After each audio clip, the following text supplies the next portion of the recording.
This is the YouTube video South Carolina and Ron Paul. This video covers breaking news for the South Carolina and Super Tuesday primaries. Please go for background info to my other videos at youtube.com/Jim Condit Jr. Mark Adams, who earned his law degree and his Master of Business Administration at the University of Florida, and who has been involved in several successful lawsuits involving candidate and voters' rights, has discovered a bombshell that could begin to rout the hide-the-ballots computer election systems and begin the actual restoration of honest, in-the-open counting of ballots across the USA. Today is Thursday, January 17, 2008, and the South Carolina primary for 2008 is on this Saturday, January 19, 2008. Incredibly, the entire state of South Carolina is using the paperless iVotronic touchscreen voting systems, the worst possible kind of system. That means there is not only no paper trail, but no paper at all. What is about to happen in the South Carolina presidential primary underscores why we at WatchTheVote2008.com tried so hard to watch the vote count in Iowa and New Hampshire on January 3rd and January 8th, 2008. In Iowa and New Hampshire, there was something to watch because all the ballots in the Iowa caucus were counted in the open, and some of the ballots in New Hampshire were counted in the open. As we have been warning for the last 6 months, now that we're past Iowa and New Hampshire, there is nothing to watch. All the ballots are hidden from the people via, quote, hide the ballots, hide the evidence, unquote, computer systems. These systems are unconstitutional, as we shall show, and I would say criminal as well. So Mark Adams of Florida, having been asked for help by a South Carolina voter, called South Carolina State Election Commission and talked to Chris Whitmire, the public information officer. The entire article by Mark Adams, entitled South Carolina Elections Are Unconstitutional, can be found at Op-Ed News, and we'll put that up at the end of this short video. The entire article by Mark Adams is worth reading, including the very informative links at the end of the article. Mark pointed out the egregious known problems with the iVotronic touchscreen system. Whitmire mindlessly repeated what all these craven election officials say when so confronted. He said the election officials have confidence in the computer systems. During several minutes when Whitmire left the phone, Mr. Adams discovered a bombshell in the South Carolina State Constitution. In Article 2, Section 1, the South Carolina Constitution states, "The ballot shall not be counted in secret." When Mr. Whitmire, the voice of South Carolina election officials, came back on the line, Mr. Adams asked if he could tape record the next part of the conversation. Mr. Whitmire, so typical of so-called public servants these days, said no, he could not tape record. Mark Adams then asked election information officer Whitmire two brilliant questions. Quote, Chris, how do the touchscreen computers count the votes which are cast on them? Whitmire, well, they add them up as they are cast. Mark Adams, can anyone see the votes being counted? Whitmire, well, no.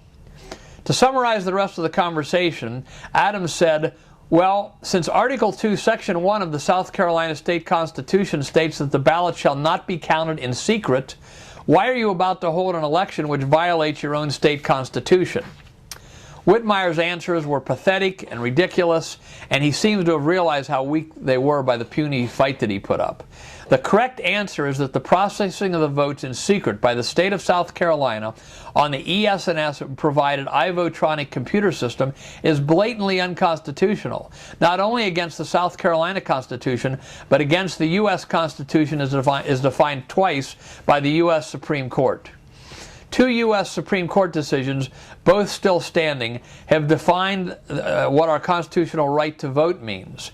U.S. versus Mosley, 1915, and Reynolds versus Sims, 1964. In these two decisions, the U.S. Supreme Court ruled that our right to vote consists of two parts, A, the right to cast a ballot, and B, the right to know that it was counted accurately. All states hiding the ballot count from the people via computers are violating the second part of our right to vote as defined twice by the U.S. Supreme Court. That is, the right to know that our ballots are being counted accurately. This and much more documentation can be found in the National Clean Elections lawsuit filed by Mr. Robert Schultz of We the People Foundation. go to the votefraud.org homepage and click on the National Clean Elections Lawsuit link. So what is the significance of Mark Adams finding this incredible evidence at this time? It cues up the chance for any or all of the presidential candidates to finally turn the computer vote fraud issue into a raging national issue. While I believe all the presidential campaigns should do it, I want to appeal especially to Ron Paul and the Ron Paul campaign, because he alone has caught fire in this presidential campaign with millions of real, alert Americans behind him, and because he is the recognized leader of the several million alert Americans who already want to win this year, dethrone the warmongering neocons he himself has decried so often, and restore true freedom in the United States of America. Well, I would recommend for Ron Paul and the Ron Paul campaign to have joined in the recount in New Hampshire with a view to establish the procedures leading up to that recount and to spotlight the computer vote fraud issue for the nation. It is also true that the chain of custody of the ballots, especially in the big cities of New Hampshire, is open to questions of tampering and possible ballot replacement. To give credit where credit is due, Ron Paul did say in his letter announcing that he would not join in the New Hampshire recount that his opponents were not beneath using vote fraud against him. But as more than one internet commentator has stated, by not at least supporting the recount efforts of Democratic presidential candidate Dennis Kucinich and Republican presidential candidate Albert Howard, the impression is given that the Ron Paul campaign is willing to let the known discrepancies in New Hampshire go unscrutinized, and therefore will be willing to put up with vote fraud everywhere else as well. It was a very demoralizing letter for many of Dr. Paul's supporters. However, in South Carolina, there is no such possible clouding of the issue. All the ballots are being hidden from the people. In fact, there are no ballots. Not only is this an unconstitutional system by the U.S. Constitution and the South Carolina Constitution, it is the greatest possible insult to the intelligence of the candidates and the intelligence of the voters. This lawsuit should be filed in advance of the South Carolina primary, or at least in advance of the Super Tuesday primaries, on constitutional principle, regardless of any particular election. If we let those running the country count the votes in secret and then announce the results to us like we are slaves, then we are not sure of the election results. In which case, all the shouting, all the sign waving, all the door-to-door canvassing, all the radio and TV ads are so much sound and fury. The RNC, that is the Republican National Committee, the Democratic National Committee, their 50 secretaries of state, and the 4 mega computer companies to which they have delegated the vote processing to are just making fools of all of us. As outlined above, Congressman Paul can speak out on the voting issue on purely constitutional grounds in harmony with his entire career. As a side bonus, but not the main point, this is a winning issue for the presidential race of 2008. Millions of alert Americans will rally to the cause if Congressman Paul raises the flag on this issue. People are aching for a visible leader to turn the issue of an honest and open vote count into a raging national issue. This is a black and white issue, and by that I mean this is good versus evil. It is a constitutional versus unconstitutional issue.